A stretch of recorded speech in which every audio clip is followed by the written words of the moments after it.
Pozdrav svima. Njuškalo čini se kao jedno dobro i sigurno mjesto za kupoprodaju stvari. Međutim, to baš nije tako. Ovako je sve krenulo. Čovjek se meni javio porukom pozdrav ili vaš oglas još uvijek aktivan, na što sam mu ja odgovorio da je. Tu smo se dopisivali, on mene pita u kakvom su stanju u zvučnici i tako. Na kraju mi kaže da li može putem paketa 24, na što mu ja odgovaram da može. Tu mi šalje link da ja kliknem na taj link, međutim ja nisam vidio adresu toga sajta odnosno jesam, međutim nisam skužio da je to sajt na kojem vi ispunite evo ovo i kliknete nastaviti.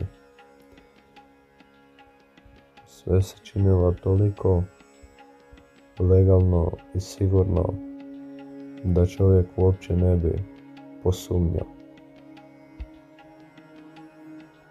Na kraju u aplikaciji u banci me pitalo da potvrdim transakciju, na što kao da mi on šalje novac, na što sam ja potvrdio, na što je sa mojega računa nestalo 682 kune i 40 lipa, što vam je negdje oko 90 eura.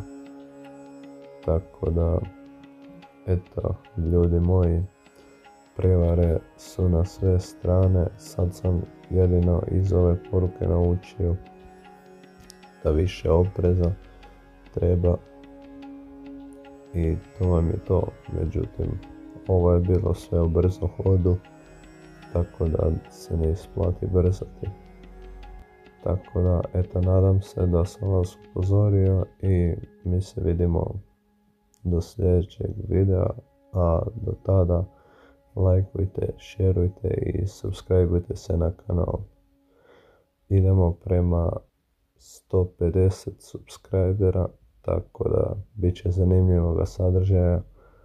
Spremam vam svašta, tako da aktivno, pa se vidimo u sljedećem klipu. Ćao!